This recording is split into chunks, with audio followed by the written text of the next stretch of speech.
What is going on, guys? TKD 123 video. I talk about the Star Wars Battlefront 2 beta that just got released, the official runtime of the campaign. Now, of course, Star Wars Battlefront 2 is highly anticipated. A lot of people are looking forward to it, including myself.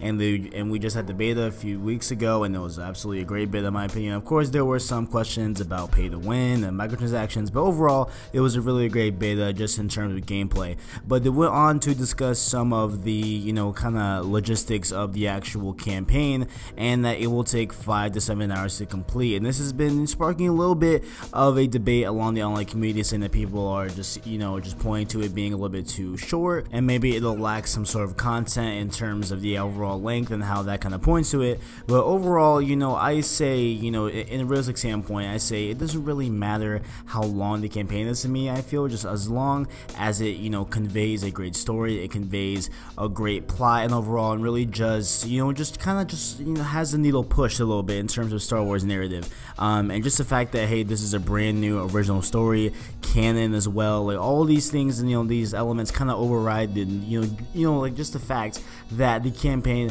might be a little bit shorter, right? And honestly, 5-7 hours sounds great to me. It sounds like a nice, quick, not necessarily quick, but nice, concise way of telling a story. And honestly, I'm not the type of gamer that has a schedule to really undertake, a big 20-hour campaign or a big 15-hour campaign or even 12-hour campaign for that matter. Like just having a 5 to 7 hour experience that just tells me a great story, and it's Star Wars, obviously. I feel like those are all plus to me, and definitely something that I'll be looking forward to. And there are some of the guys at DICE and EA that went to talk to a outlet called Press Start, and they said that they, quote, wanted to stay very driven towards the Star Wars fantasy that the users are going to experience and not have it be drawn out. So that pretty much falls in line with like what I said here, where it's that even though it's 5 to 7 hours, it could mean that it's very, very concise, very straight to the point. There's no just bluff, there's no fat, it's just to the meat, to the bone, and everything is all good in that front. And even when looking at EA's other games, if we look to more specifically Battlefield 1, they had these kind of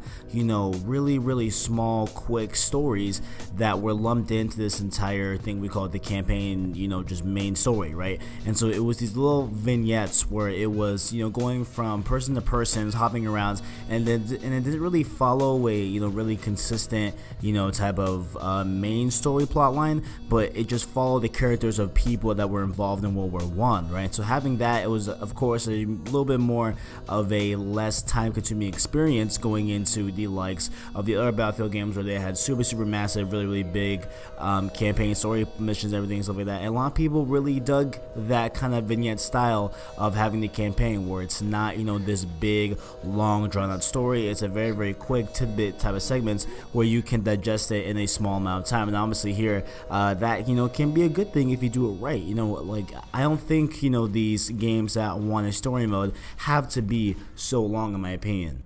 Then obviously with DLC being free for this game, it was asked by them if they're going to release some sort of story DLC, some sort of expansion, and some sort of content that will kind of extend the story or give the just like giving our angle to the story, or just telling our story entirely, if they will have any sort of DLC. And he said, quote, "We're not ready to announce anything at this time. We'll see based on the reception the single player has if we offer free DLC or not."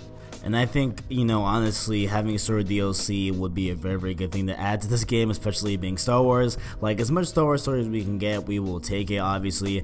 And maybe to see another angle of it would definitely be a great thing to have here, especially with the story focusing on a completely different perspective and angle that we've had before in Star Wars, and it being, from the Empire side of things and being from that kind of dark side of the actual, Star Wars lore, and to have it from that angle is super, just interesting to me and super great, in my opinion, overall, to add to the canon of Star Wars stories and everything and stuff like that. And we have been hearing a ton of stuff off the story mode. We've got a ton of trailers. We just got one like last week, and overall, man, I am so hyped for this trailer, man. I'm so hyped for the story overall. Like, we got Maz Kanata in there. We have a whole bunch of people that we weren't expecting to get, to fill in this 30-year gap that is the gap between Return of the Jedi and The Force Awakens. And just seeing how this is all painting out, seeing everything that we've been hearing, and all of the different, sneak peeks people got from playing the first and second mission. Everything overall is looking great in my opinion. I cannot wait to play this game, and of course I'll be doing a live stream let's play of that as well. And make sure to check out my other one that I just finished yesterday, Until Dawn. I did that for the month of October. Definitely go check out that live stream as well. I'm thinking about getting into Wolfenstein. I'm thinking about getting, you know, into the Wolfenstein, the New Order, and the new Colossus as well, and the Old Blood, I think it's called, the extended standalone game. I want to get that as well. So definitely will be probably getting into Wolfenstein 2 in the, you know, upcoming weeks and everything, stuff like that. But I would definitely be hitting Battlefront 2 as soon as I get the chance to. But with that being said, thank you for watching. If you enjoyed, make sure to like, subscribe, button below. But give me, thanks for watching, and as always, I got you.